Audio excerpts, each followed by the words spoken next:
하도록 하겠습니다. 요한계시록 10장 8절에서 10절까지의 말씀입니다. 요한계시록 10장 8절에서 10절까지의 말씀, 신약성경 409면쯤에 있습니다.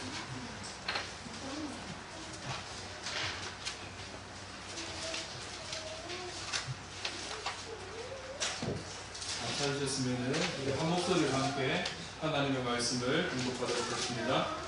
하늘에서 나서 내게 들리던 음성이 또 내게 말하여 이르되 내가 가서 바다와 땅을 밟고 서 있는 천사의 손에 펴 놓인 두루마리를 가지라 하기로 내가 천사에게 나아가 작은 두루마리를 달라한즉 천사가 이르되 갖다 얻어 오리라 내 배에는 쓰나 내 입에는 물같이 달리라 하거늘 내가 천사의 손에서 작은 두루마리를 갖다 먹어버리니 내 입에는 꿀같이 가나 먹은 후에 내 배에서는 쓰게 되더라. 아멘.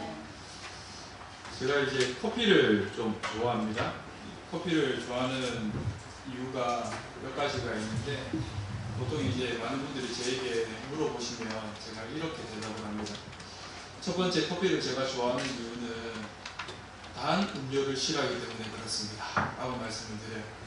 이제 식혜하고 탄산을 제외하고는 이 단 음료를 제가 별로 좋아하지 않습니다. 그러다 보니까 좀 쉽게 편하게 마실 수 있는 게 커피지요. 이 두 번째 이유가 뭐냐면 그렇다고 해서 또 밋밋한 맛을 좋아하는 것은 또 아닙니다. 뭔가 입안에 강렬하게 제 안에 들어와야 이게 맛있다라고 하는 느낌이 들기 때문에 커피를 좋아합니다. 이 세 번째 이유가 좀 이렇게 많은 사람들이 또 공감하실 수 있는 부분이 있는데 커피에는 아주 각양각색의 맛과 향이 나오기 때문에 그렇습니다. 제가 이제 이 화면을 하나 보여드릴게요. 이게 뭐냐면 커피 노트라고 이야기를 하는 건데요. 커피에는 여러 가지 맛과 향이 있다라고 이제 이야기를 하면서 이거를 둥근 모양으로 했기 때문에 커피 휠 노트 또는 이제 커피 노트 휠 모양 이렇게 이야기를 합니다. 커피의 맛을 감정하는 분들을 커피 큐레이터라고 이야기를 하는데 큐그레이더라고 얘기를 하는데 이분들이 이제 이것을 가지고 이 커피에는 어떤 맛이 있는지를 평가를 하고 이제 커피 노트를 또 쓰게 되는 거죠. 그런데 이제 이런 맛을 우리가 다 느낄 수 있습니까? 다 느낄 수 없죠. 그래서 커피의 대표적인 맛을 5가지를 이야기를 하는데 뭐라고 얘기를 하냐면 쓴맛, 신맛, 단맛, 바디감, 그리고 이제 향미 또는 풍미 이렇게 이제 5가지로 이야기를 합니다. 근데 이걸 다 느낄 수 있으면 참 좋겠지만 그렇지 이렇게 하는 게 좀 힘들죠. 그래서 뭐 신맛, 단맛, 쓴맛만 느껴도 커피 맛을 안다라고 생각하시면 될 것 같아요. 제가 마지막으로 커피를 좋아하는 이유는 뭐냐면 커피를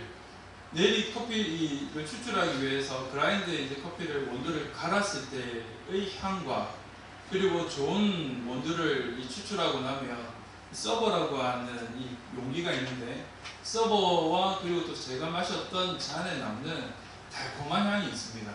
그 향이 참 좋아요. 그래서 이 2가지 향 때문에 이제 커피를 좋아하고요. 마지막으로 커피를 좋아하는 이유가 뭐냐면 커피를 내리고 있다 보면 물 끓는 시간, 또 커피를 그라인딩 시키는 시간, 또 추출하는 시간 그런 시간들 속에 잠시 이 상념에 빠질 수 있다라고 하는 것이 참 좋습니다. 무작정히 이렇게 모든 것이 다 흘러가는 것이 아니라 물을 붓고 조금 기다리고 또 그라인딩하고 조금 기다리고 물을 데우고 조금 기다리고 이 기다림의 시간이 좋아서 커피를 참 좋아합니다. 그런데 이거는 커피를 좋아하는 것뿐만이 아니라 차를 마시는 분들도 그렇지 않나라는 생각을 합니다. 제가 커피를 좋아하다 보니까 이 커피에 대해 영향을 끼친 사람이 한 명 있어요. 제 친구인데 한때 같이 일을 했던 친구입니다. 이 친구는 커피를 별로 좋아하지는 않았어요. 보통 대부분 이제 여성분들은 카페인이 좀 약하지 않습니까? 이 커피가 들어가면 이게 카페인이 음료이기 때문에 심장이 쿵쾅거린다든지 아니면 좀 어지럽다든지 팔다리에 힘이 빠진다든지 이런 증세가 좀 있을 수 있는데 여성분들이 좀 그렇다 보니까 이 커피를 별로 좋아하지 않아요. 제가 같이 일했던 친구도 대학 때부터 어떤 대학 동기 여자분인데 이번에 커피를 싫어했는데 제가 워낙 커피를 좋아하다 보니까 커피 맛을 조금씩 들이기 시작했어요. 그러더니 이제 하던 일을 접고 카페를 차렸습니다. 그만큼 자기가 좋아하는 걸 찾다 보면 그 인생이 달라질 수도 있게 되는 것이죠. 하나님께서는 우리에게 우리의 인생을 달라지게 하기 위해서 정말 좋은 것을 주셨어요. 그게 뭐냐면 말씀입니다. 그 말씀이 얼마나 좋은 거냐면 그 말씀을 주야로 묵상하는 사람, 형통한 사람, 복받는 사람이라고 말씀을 하시기까지 합니다. 그럼에도 불구하고 우리 그리스도인들은 말씀을 잘 읽지를 않습니다. 이 읽지 않는 이유에 대해서 설문조사를 한 것 대표적으로 이제 보면 1위와 2위가 아마 공감하실 텐데, 첫 번째, 너무 바쁘다 라고 하는 겁니다. 너무 바빠서 말씀 읽을 시간이 없다 라고 이야기를 하죠. 맞습니다. 너무 바쁘죠. 우리가 살아가는 시대는 진짜 바쁜 시대인 것 같습니다. 두 번째 이유가 뭐냐면 창세기하고 출애굽기는 재밌는데 레위기, 민수기, 신명기가 고비사막이다 라고 이야기합니다. 레위기부터 시작해서 민수기, 신명기 들어가면 말씀을 읽는데 고비가 찾아오는 거죠. 너무나 지겹고 너무나 재미가 없고 도대체 무슨 말을 하는 건지 알 수가 없고, 특히 민수기에 들어가면 지파에 관한 이야기들이 한 두 부분 정도 나오거든요. 그럼 그 지파에 관한 이야기들을 읽고 있다 보면 누가 누군지도 모르겠고 히브리 말로 해놓으니까 발음도 잘 안 되고, 그래서 이제 말씀을 중독 포기하는 분들이 참 많죠. 저희 교회도 오늘도 주보에 제가 이제 성경 읽기라고 하는 표를 넣어 드렸는데, 그렇게만 제가 하는 것이 아니라 매일 아침 또 성경을 들을 수 있도록 영상으로까지 만들어 드리지 않습니까? 그런데 그것조차도 바빠서 또는 듣다 보면 지겹고 이해가 안 돼서 그래서 이제 포기하거나 아예 시도조차 하지 않는 분들이 아마 계시지 않나라는 생각이 듭니다. 그런데요, 하나님께서는 시편 1편 말씀에 분명히 말씀하셨습니다. 복 있는 사람은 주의 말씀을 주야로 묵상하는 자다 라고 말씀을 하셨고, 그렇게 그 말씀을 주야로 묵상하는 자는 시냇가에 심은 나무처럼 시절을 쫓아 열매를 맺게 하실 것이고 그 잎사귀가 마르지 않는 하나님의 형통함의 복을 주시겠다라고 말씀을 하셨어요. 왜 그렇습니까? 하나님이 이 땅의 왕이시기 때문에 그렇습니다. 하나님이 이 땅을 다스리시는 분이시기 때문에 그렇습니다. 왕과 함께하는 그 복이 우리에게 가장 큰 복이기 때문에 형통하지 않을래야 않을 수가 없는 것이죠. 다르게 이야기하면 우리 지금의 시대로 이야기하면 대통령쯤으로 이야기하면 되지 않겠습니까? 대통령과 대통령의 가족들 얼마나 큰 권력을 가지고 있습니까? 그 권력을 가지고 있으니까 아주 이제 이 나라를 좌지우지할 수도 있는 그런 힘이 있는 것이죠. 우리 하나님은 그보다 더 크신 권력과 권세를 가지고 있으신 분이신데, 그분이 우리에게 주신 그 말씀을 우리가 읽고 그리고 묵상하고 우리의 것으로 만든다면 우리 하나님 우리에게 주신 귀한 복들을 충분히 누릴 수 있지 않겠습니까? 오늘 그 말씀을 읽게 될 때 느껴지는 맛이 두 가지가 있는데, 그 맛에 대한 설명이 이제 본문 말씀에 나옵니다. 그리고 그 맛을 느낄 수 있는 사람에 대해서도 이야기가 주어지고 있습니다. 오늘 우리 본문 말씀을 통하여서 어떤 맛을 느낄 수 있는지, 또 그 맛을 느끼기 위해서는 어떻게 우리가 살아가야 하는지를 함께 나누면서 우리 여러분께 모든 성도님들이 주의 복을 받는 분들이 되시기를 주님의 이름으로 간절히 축원합니다. 우리 하나님과 함께 하심으로 말미암아 형통의 복을 누릴 수 있는 저와 여러분들이 되시기를 간절히 소망합니다. 첫 번째, 이제 이 맛이 어떤 맛인가 했더니 우리 오늘 읽었던 본문의 말씀 9절과 10절에 보면 단맛과 쓴맛이라고 이야기를 하고 있어요. 도대체 이 사도 요한이라고 하는 사람이 무엇을 읽었길래, 무엇을 먹었길래 단맛과 쓴맛을 느낄 수 있었을까라고 하는 것을 우리가 알아야 되는데요. 오늘 이 8절 말씀에 보면 이 하늘에 있는 소리가 사도 요한에게 말씀하셔서 천사가 너에게 갖다주는 작은 두루마리를 먹으라 라고 이야기를 하죠. 그래서 이 사도 요한이 그것을 먹습니다. 그러니까 단맛과 쓴맛을 느낄 수 있었던 것은 무엇이냐 했더니 바로 이 작은 두루마리를 통하여서 단맛과 쓴맛을 느낄 수 있었다라고 하는 것이죠. 그럼 도대체 이 작은 두루마리가 무엇을 말하고 있는 것인가? 도대체 이게 뭐이기에 사도 요한이 먹었을 때 단맛과 쓴맛을 느꼈을까라고 이제 우리가 생각해 봐야 되는데요. 이 작은 두루마리에 대해서 알기 위해서는 요한계시록 5장부터 시작되는 말씀을 우리가 이해할 수 있어야 돼요. 요한계시록 5장에 보면 사도 요한이 하늘의 예배를 사장에서 드리고 하나님께서 그에게 주시는 책을 받게 됩니다. 이때도 책을 두루마리라고 하는 표현으로 써서 받게 되는데, 이때의 두루마리와 오늘 10장에 나오는 두루마리가 모든 대부분의 성서학자들 그리고 주석서에 같은 두루마리다라고 이야기를 해요. 사실 헬라어로는 다른 용어를 쓰고 있거든요. 그런데 왜 같은 것이다라고 이야기를 하냐면 이 성서학자들이 하는 이야기가 이 단어는 다르지만 혼용해서 쓰고 있기 때문에 그렇다라고 이야기를 하는 거예요. 그래서 우리가 10장에 나와 있는 사도 요한이 먹은 이 작은 두루마리의 내용이 무엇인지에 대해서 알려면 5장 이후에 나오는 말씀들을 이해하면 알게 돼요. 요한계시록 5장 이후에 어떤 말씀들이 나오냐면 6장부터 시작이 되는데 하나님이 마지막 때에 심판을 내리시는 심판의 이야기, 그리고 또 심판받지 아니하고 구원받은 사람들이 심판의 때에 하나님 앞에 무엇을 하며 살아갈 것인지에 대한 이야기들이 적혀져 있는 것이 바로 이 5장에 나와 있는 두루마리에 관한 책이에요. 그러니까 우리가 오늘 읽었던 이 10장에 나와 있는 내용도 어떤 내용이겠습니까? 마지막 때에 하나님이 이 땅을 심판하시는 그 심판의 이야기, 그리고 또 구원받은 자들의 삶의 모습에 관한 이야기들이 적혀 있는 것, 그것이 바로 이제 이 두루마리에 적힌 내용이라고 하는 것이죠. 그런데 그 내용을 먹었어요. 그 쓰여져 있는 책을 먹었습니다. 먹었는데 왜 사도 요한이 그리고 또 하나님이 단맛과 쓴맛으로 표현을 하였을까요? 사실상 이 단맛과 쓴맛이라고 하는 것은 실제로 느껴지는 그 맛이 아니라 그 느낌을 이야기를 하는 거예요. 달다라고 하는 느낌, 그리고 또 쓰다라고 하는 느낌을 이야기를 하는 거죠. 예를 들어 설명을 하면 이런 겁니다. 오늘 제가 커피로 이야기를 했으니까 커피로 좀 계속 예를 들겠습니다. 아까 제가 커피에는 대표적으로 5가지 맛이 있다고 말씀드렸죠. 뭐가 있다고 했습니까? 쓴맛과 신맛과 단맛과 바디감과 향미 또는 풍미, 이 아로마라고 이야기를 하는 이 5가지가 있다고 말씀드렸어요. 이 중에 바디감이라고 하는 게 있습니다. 여러분, 커피는 뭡니까? 액체잖아요. 액체에 이 고체인 신체가 있을 수 있습니까? 바디는 신체지 않습니까? 이 고체인 신체가 있을 수 없죠. 제가 예전에 같이 사역했던 목사님 중에 이 커피를 마시면서 저희가 와, 이 바디감 정말 좋은데? 이러면 항상 이제 저희들에게 하는 얘기가 있습니다. 어디가 제일 맛있습니까? 허리가 제일 맛있습니까? 어디가 제일 맛있길래 바디감이 좋다고 이야기를 합니까? 그분은 커피를 별로 안 좋아하는 분이셨거든요.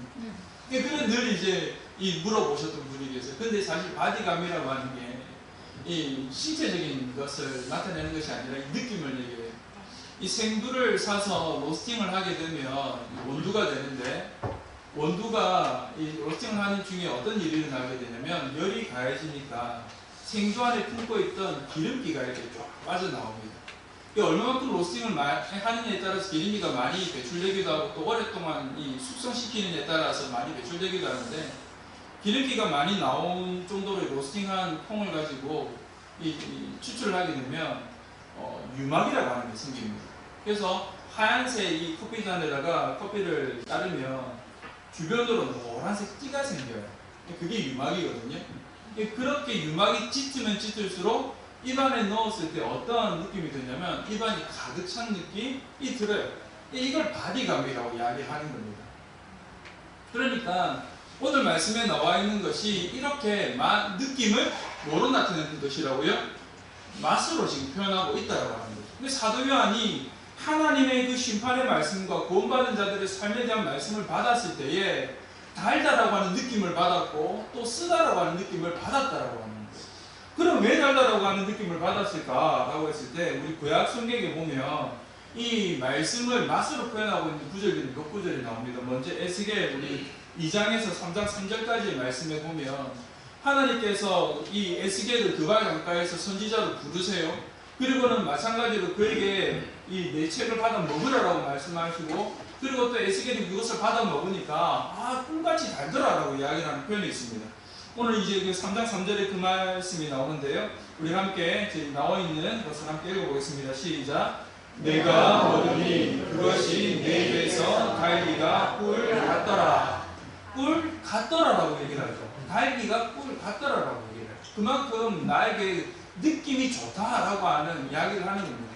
왜 에스겔이 그렇게 표현을 했냐면 포로 생활을 하고 있는 이스라엘 백성들, 그리고 또 포로 생활하면서 하나님의 말씀이 끊어진 것처럼 살아가던 그 인생들에게 에스겔을 통하여서 하나님의 말씀이 주어지기 시작하였거든요. 에스겔을 선지자로 부르심으로 말미암아 하나님의 말씀을 선포하게끔 하셨거든요. 그러니까 이 에스겔이 기뻤던 겁니다. 이제까지 그쳤던 그 하나님의 말씀이 나에게 들려지는 것, 그리고 또 나를 통하여서 하나님이 그 일을 사용하시겠다라고 하시는 그 부르심에 기뻐서 지금 에스겔이 그 말씀을 받음으로 어땠다라고 하는 거예요? 기뻤더라고 하는 겁니다. 어떻게 기뻤다고요? 단 것처럼 기뻤다라고 지금 이야기를 하고 있는 거죠. 예레미야 선지자도 똑같은 표현을 하고 있는데요. 예레미야 15장 16절 말씀에 직접적으로 자기가 이렇게 이야기하고 있는 것을 보게 됩니다. 함께 읽어보십니다. 시작. 만군의 하나님 여호와시여, 나는 주의 이름으로 일컬음을 받는 자라. 내가 주의 말씀을 얻어 먹었사오니 주의 말씀은 내게 기쁨과 내 마음의 즐거움이오나. 아멘. 예레미야 선지자가 그 하나님의 말씀을 받은 것에 대해서 얻었는데 이 말씀이 내게 너무나 기쁘고 내게 너무나 즐거움이 됩니다 라고 지금 이야기를 하고 있다라고 하는 거예요. 그것이 또 이제 시편 119편 102절에서 103절에도 나오는데요. 우리가 이 말씀까지 함께 같이 읽어보겠습니다. 시작. 주께서 나를 가르치셨으므로 내가 주의 규례들에서 떠나지 아니하였나이다. 주의 말씀의 맛이 내게 어찌 그리 달지요. 내게 꿀보다 더 다니이다. 아멘. 주께서 나에게 가르쳐 주신 그 말씀, 그리고 내가 또 따르는 그 규례의 행함들, 그것이 나에게 말씀의 단 것처럼 기쁨과 즐거움이 됩니다라고 지금 시편의 기자도 이야기를 하고 있다라고 하는 것이죠. 우리도 하나님의 말씀을 읽을 때에 이런 기쁨을 누릴 수 있는 저와 여러분들이 되시기를 간절히 소망합니다. 하나님의 말씀을 읽을 때에 그 말씀을 통하여서 나에게 말씀하여 주시는 하나님의 뜻을 깨달아 알므로 말미암아 정말 기쁩니다. 정말 즐겁습니다. 이 기쁨과 즐거움이 단 것처럼 나에게 느껴집니다 라고 할 수 있는 분들이 되기를 간절히 소망합니다. 제가 예전에 있었던 교회의 구역장이셨던 안수 집사님이 계셨는데요. 이 집사님 때문에 목회자들이 참 많이 힘들었어요. 왜냐하면 이 주일 예배에 목사님 설교를 하시잖아요. 그럼 설교하신 걸 다 적으세요. 다 적고 그걸 이제 주중에 구역 식구들하고 함께 나눠야 되니까 본인이 또 이제 복습을 하시는 거죠. 말씀을 복습하시다가 잘 이해가 안 되거나 아니면은 뭔가 좀 빠뜨린 것이 있는 것 같다라고 생각이 들면 바로 이제 담당 교구장에게 들고 달려오십니다. 아니면 달려오기 힘드시면 전화를 하시든지. 그러면 이제 목회자들은 그분이 언제 올 줄 압니까? 언제 무슨 또 질문을 할 줄 압니까? 모르잖아요. 그러다가 갑자기 이제 질문을 받게 되면 목회자도 사람이고 또 이제 모르는 것도 있을 수 있는데 모르는 이야기를 하시면 가끔씩 막힐 때가 있는 거죠. 그러면 이제 이 집사님에게 집사님 저도 공부 좀 하고 다시 말씀드릴게요. 이렇게 전화를 끊거나 돌려보내거나 그렇게 하는데 근데 이분이 그렇게 하시는 이유가 있어요. 제가 이분이 있었던 그 교구를 담당했을 때가 있어서 여쭤봤죠. 집사님 도대체 그렇게 하는 이유가 뭡니까? 라고 이야기를 하니까 하시는 이야기가 하나님 말씀을 몰랐던 걸 알게 되면 너무나 좋더라고요. 너무나 기쁘더라고요. 그리고 그 몰랐던 것을 자기 구역의 식구들하고 나누는 것이 행복하다라고 하는 거예요. 그러니까 이분은 그 매주 금요일에 모이는 금요 구역 예배가 너무나 행복하고 즐겁다라고 하는 거예요. 우리 하나님의 말씀을 이해하고 그리고 또 그 말씀을 깨닫게 되면 우리 안에도 그런 감동이 오게 될 줄로 믿습니다. 기쁨이 올 것이고 즐거움이 올 것이고 그리고 또 그 말씀을 깨닫게 하신 하나님에게 감사할 수 있는 감사의 고백들이 일어나게 될 줄로 압니다. 그러기 위해서 해야 되는 것이 있는데 뭐냐면 말씀을 읽을 때 질문하면서 읽으셔야 돼요. 이 안수 집사님처럼 말씀을 들을 때도 여러분 그냥 듣지 마시고 질문하시면서 들으시기를 바랍니다. 그렇게 말씀을 듣고 말씀을 읽게 될 때 그 질문이 나에게 주신 하나님의 대답으로 툭툭 튀어나올 때가 있어요. 다른 말씀을 읽다가 그러면 그 말씀의 기쁨이 느껴지는 거죠. 저도 성경을 읽으면 성경을 읽다가 궁금한 거 또는 이해가 잘 안 되는 부분들 그럼 거기에 제가 질문을 안 했습니다. 하나님 여기에서 왜 이렇게 말씀하셨나요? 또는 왜 이렇게 표현하셨나요? 이렇게 적어 놓는 거죠. 그러면 그렇게 하다가 다른 이제 성경 구절을 통하여서 또는 이제 다른 목사님의 말씀을 통하여서 그래 그것이구나 그렇구나 그래서 하나님께서 이런 표현을 하셨구나라고 하는 것들을 알게 되는 거예요. 그때 알게 될 때의 기쁨은 다른 사람이 이해할 수 없는 기쁨이에요. 본인만이 느끼하지만 알 수 있는 기쁨인 것이죠. 이 기쁨을 누릴 수 있기를 간절히 소망합니다. 이 두 번째 쓴맛은 왜 느꼈을까? 라고 얘기를 했을 때 이 10장에 나와 있는 두루마리 안에 담겨져 있는 말씀의 내용이 뭐라고 얘기했습니까? 심판에 관한 말씀 아닙니까?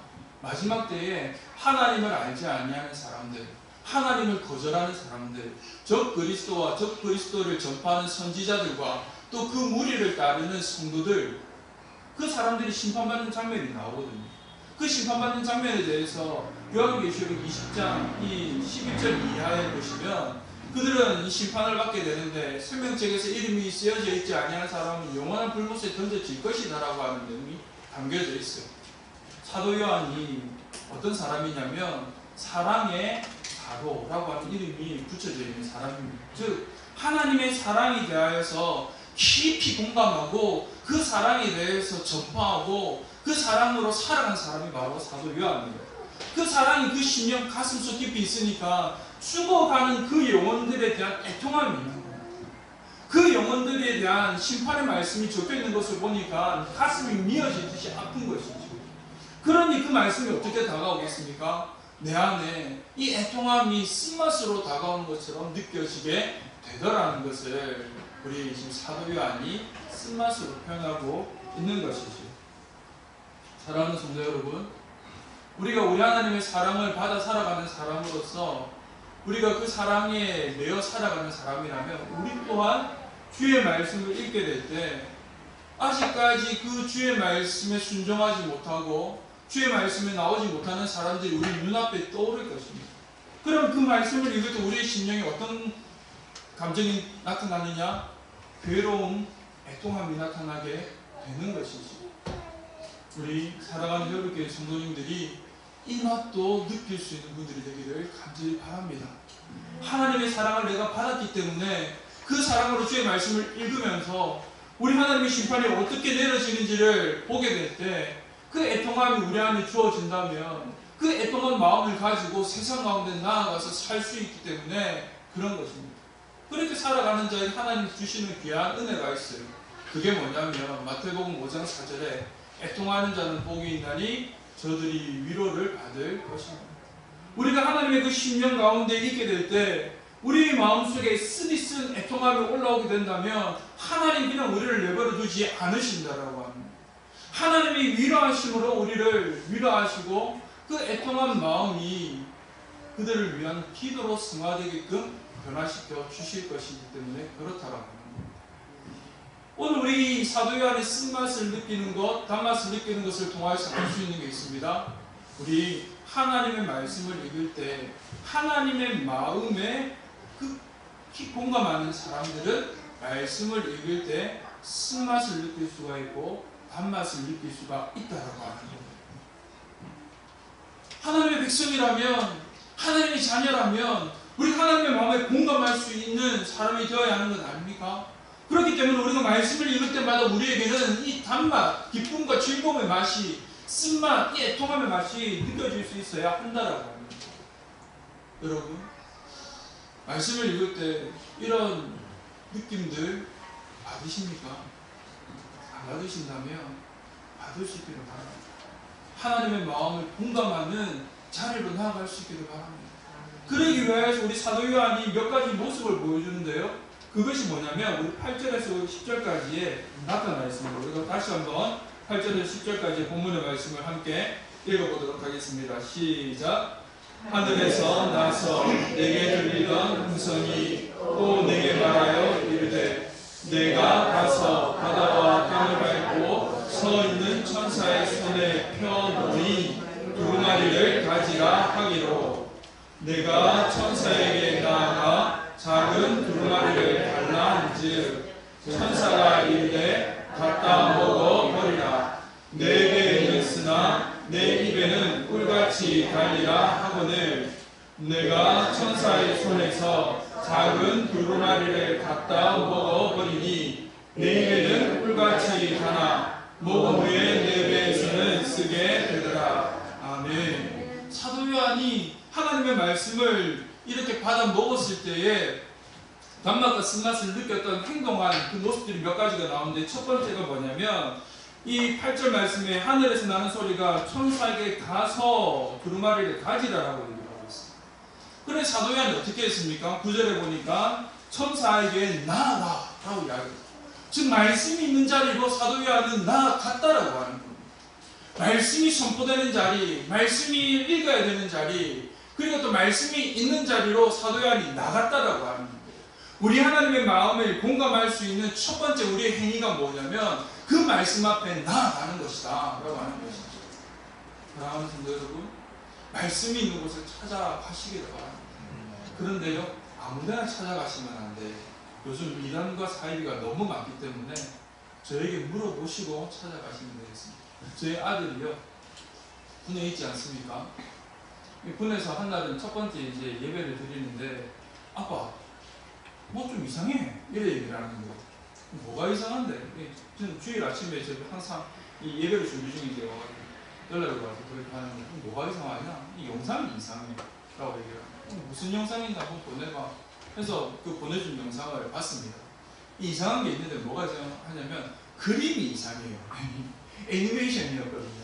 애니메이션이 보통 우리 여러분 전단지 제7안식교 전단지 받아보셨는지 모르겠는데 그쪽 분위기의 그림으로 그려져 있는 거예요. 그런데 내용은 안 이상하더라고요. 그래서 제가 그림은 좀 이상한데 내용은 안 이상하다라고 이야기를 했죠. 우리가 물어봐야 됩니다. 말씀 있는 곳 찾아갈 때도 물어보고 찾아가시고, 그리고 또 들으시길 바랍니다. 그런데 가장 좋은 것은 뭐냐면 내가 직접 듣기보다 읽어야 하는 자리에 있어야 한다라고 합니다. 제가 전에도 말씀드리지 않았습니까? 제가 재수하던 시절에 학원에서 아침에 이 학원에 등원하게 되면 처음 제일 먼저 했던 게 말씀 읽기, 그리고 저녁 이제 자율학습 시간이 될 때 제일 먼저 했던 것이 말씀 읽기. 근데 그렇게만 하지 않았습니다. 제가 군대를 가가지고 저희 있었던 부대가 파견지가 세 곳이 있었던 이 곳이거든요. 이 파견지에 나가면 제일 좋아합니다. 왜냐하면 우리 소대끼리 또는 우리 군대끼리만 생각했기 때문에 위의 눈치를 안 보고 자유롭게 생활할 수가 있었어요. 그런데 파견지에 나가서 제가 빠지지 않고 했던 게 뭐냐면 경계 근무 칠 때 늘 성경책을 들고 다녔거든요. 그리고는 늘 말씀을 읽고 했던 기억이 납니다. 제 집에 아직까지 그 성경책이 있는데요, 안과 바퀴 너덜너덜 해질 정도로 헤어져서 지금 제가 그냥 이 장식용으로 꽂아두고 있습니다. 어느 누구나 저희 집에 왔을 때 목사님 말씀 많이 있구나 라고 하는데 보여주려고 장식용으로 다 꽂아놓고 그렇게 읽을 수 있어요. 우리가 하나님의 말씀을 가까이 하는 자리에 계속해서 나아갈 수 있어야 하는 겁니다. 제가 이렇게 우리 성도님들 중에도 아침에 일어나면 이 기도방을 만들어 두시고 그곳에 가서 말씀 믿고 기도하시는 분 계신다라고 제가 알고 있습니다. 우리 그분만 그렇게 하는 것이 아니라 우리 모두가 다 그렇게 하기를 바랍니다. 아침에 일어나서 새벽기도 나올 수 없는 상황이라면 제일 먼저 기도의 자리에서 주의 말씀을 읽으시기 바랍니다. 그렇게 얘기해 될 때 하나님께서 그분에게 다른 것 주지 않으실 겁니다. 하나님의 마음을 주실 겁니다. 하나님의 느낌을 주실 겁니다. 하나님의 말씀을 주실 겁니다. 그것을 통하여서 그 하루의 삶을 평안으로, 안식으로, 담대함으로 용기 있게 살아가게 나아갈 힘을 주실 줄로 믿습니다. 제가 그런 경험 많이 했거든요. 그러니 여러분들도 그런 경험 하시게 될 줄로 믿습니다. 두 번째 이 모습이 나오는데 그게 뭐냐면 천사에게 두루마리를 달라라고 했다. 천사 앞에 나아가서 그 두루마리를 나에게 달라라고 얘기했거든요. 이게 뭘 말하겠습니까? 나에게 말씀을 주옵소서라고 하나님께 요청했다라고 하는 거예요. 우리가 단지 말씀을 눈으로만 읽는 것이 아니라 그 말씀을 읽는 순간에 우리가 하나님 앞에 기도해야 되는 내용이 있는데 그게 뭐냐면 하나님 오늘 내가 읽는 이 말씀을 통하여서 나에게 주신 하나님의 뜻이 무엇입니까? 나에게 주신 하나님의 그 레마의 말씀, 내 가슴 속 심령 깊이 새겨놓을 그 하나님의 말씀이 무엇입니까? 들려지게 하여 주시기를 바랍니다. 보여지게 하시기를 바랍니다. 그리고 그것을 깨닫게 하여 주시기를 바랍니다라고 요청할 수 있어야 한다라고 합니다. 사도 요한이 그렇게 요청했다라고 합니다. 그렇게 요청을 하니까 하나님의 말씀을 먹음으로 말미암아 어떻게 했다라고 하는 거예요? 맛을 느낄 수 있었다라고 합니다. 기쁨을 느낄 수가 있었고 하나님의 애통함을 느낄 수가 있었다라고 하는 것을 보게 되는 겁니다. 세 번째 이 행동이 있는데 그게 뭐냐면 먹어야 하는 겁니다. 요청했어요. 그리고 또 내가 그 자리에 나아갔어요. 하나님 말씀 주시는데 아 그렇군요. 그럼 이제 그렇게만 말씀하신 것으로 내가 삼고 그냥 나는 이제 내 이 삶대로 살아가겠습니다라고 하면 안 된다라고 합니다. 먹는다라고 하는 게 뭡니까? 그 말씀을 먹는다라고 하는 것은 내 것으로 만들었다라고 얘기합니다. 제가 요즘 자주 듣고 있는 이제 찬양팀이 있는데 그 팀 이름이 피아라고 하는 팀입니다. 피아라고 하는 이 이름이 어디에서 나왔냐면 Faith in Action 이라고 하는 것을 줄여가지고 피아라고 이야기를 하는 찬양팀이에요. 그러니까 행함이 있는 믿음이라고 하는 팀의 이름인 것이죠. 이 팀이 그렇게 이름을 지어놓은 게 뭡니까? 내가 아무리 예배하는 자리에 있어도, 내가 아무리 말씀을 읽는 자리에 있어도, 내가 아무리 하나님께 이 말씀에 대한 이해를 요청하는 사람으로 살아간다 할지라도 그것이 내 삶 속에 들어와 내 것이 되지 않으면, 나의 영양분이 되어서 내 것으로 살아내는 힘이 없다면 안 된다라고 합니다. 하나님의 말씀을 공감한 사람, 그 공감한 사람은 어떤 사람이 되어야 되는가? 그 말씀을 먹는 사람이 되어야 내 것으로 만드는 사람이 되어야 한다라고 합니다. 우리가 아무리 영양제를 많이 먹어도 그 영양제가 내 것이 되지 않냐고 그냥 다 흘려 보내버린다면 먹어버리는 이유가, 먹는 이유가 없는 것 아닙니까? 우리가 아무리 좋은 하나님의 말씀을 읽는다 할지라도 그것이 우리의 삶 가운데 들어가지 않으면 안 된다라고 합니다. 제가 요즘 읽고 있는 책이 한 권 있는데요. 고린도전서 13장대로 1년 살기라고 하는 책이에요. 이분은 IT라고 하는 지역에서 선교하시는 미국 여자 선교사님이십니다. 그분이 이 책을 쓴 이유가 뭐냐면 내가 아무리 고린도전서 13장대로 13장을 많이 읽고 그리고 그것을 암송하여도 나의 선교의 삶 가운데 녹이 들지 않으니까 선교가 안 되더라고요. 사랑하라고 했는데 오래 참으라고 했는데 물에 행하지 말라라고 얘기를 했는데 자랑하지 말고 교만하지 말라라고 얘기를 했는데 내가 선교하는 현장에서 자랑하고 물에 행하고 교만하고 오래 참지 못하니 하나님의 말씀이 그들에게 심겨지지 않더라고 하는 거예요. 하나님의 일이 이루어지지 않더라고 하는 것을 이야기를 하면서 쓴 책이 바로 고린도전서 13장대로 1년 살기라고 하는 책이에요. 그러면서 오래 참음에 관한 이야기 그리고 또 물에 행하지 않음에 관한 이야기 그런 것들을 쭉 써놓고 있습니다. 제가 책을 읽으면서 한 가지 도전을 받았어요. 내년에 우리 이것들 한번 살아볼까? 우리 교회 그렇게 한번 도전을 한번 해볼까? 하나님도 기도 중에 하자고 하시면 하는데 아직 때가 아니야 라고 하시면 미룰 수도 있습니다. 말씀을 읽으면 말씀의 자리에 나아가서 하나님 앞에 요청하여 그 하나님 우리에게 주신 말씀이 있다면 그 말씀 받아 먹을 수 있는 자가 되어야 돼. 그것을 내 것으로 만들어 내 삶 속에 흘려보내는 사람이 되어야 돼. 그렇게 하는 사람이 하나님의 말씀에 공감하는 사람입니다. 하나님의 말씀을 읽을 때마다 공감하다 보니 계속해서 그 하나님의 말씀이 나에게 기쁨으로 하나님의 말씀이 나에게 애통함으로 다가오는 것을 더 많이 더 작게 느껴지게 된다라고 하는 것이죠. 많이 바쁘시지요? 많이 힘드시지요? 그래서 하나님의 말씀을 읽을 시간이 없으시지요? 그런데 한 연구인이 연구를 했는데 우리 사람이 하루에 24시간 중에 먹고 자고 놀고 하는 모든 시간을 제외하고 그리고 또 부스러기로 이렇게 이제 남는 시간들을 모으면 우리가 정말 진짜 필요하고 모든 걸 다 했다고 생각하는데 그렇게도 남는 짜투리 부스러기 시간이 있는데 그거 다 모으면 몇 시간이 되느냐? 2시간이 됩니다. 우리가 알지 못한 사이에 우리는 2시간을 그냥 버리고 있다라고 하는 거예요. 그 2시간 중에 20분만 투자를 하시면 1년에 일독하실 수 있어요. 그리고 또 그것이 자주 잦아지다 보면 속도가 빨라지게 될 것이고, 속도가 빨라지면 20분 읽어도 1년을 기록하실 수가 있습니다. 하나님의 말씀 가까이 하는 거 어렵지 않습니다. 우리 명랑대첩에서 이수진 장군이 명랑회전을 나가기 전에 선조에게 장계를 올리지 않습니까? 그때 뭐라고 올렸습니까? 신에게는 아직 12척이 남아 있습니다라고 올렸어요. 우리에게는 아직 2시간이 남아 있습니다. 그러면 우리가 말씀을 읽지 못한다고 말할 수가 없는 것이지. 바쁜 삶이고, 그리고 또 재미없는 말씀일 수도 있지만, 그 말씀을 읽고 배우다 보면 우리가 재미없다 느껴졌던 그 말씀들이 재미있는 말씀으로 다가올 때가 있을 겁니다. 그런 시간이 속히 오기를 바랍니다. 그리고 우리 하나님의 그 달고 옹달한 말씀 속에 생명이 있음을 깨달아 알므로 인하여서 우리 하나님의 마음을 공감하고 그 말씀대로 살아가는 저와 여러분들 되시기를 주님의 이름으로 축원합니다. 찬송가 200장 찬양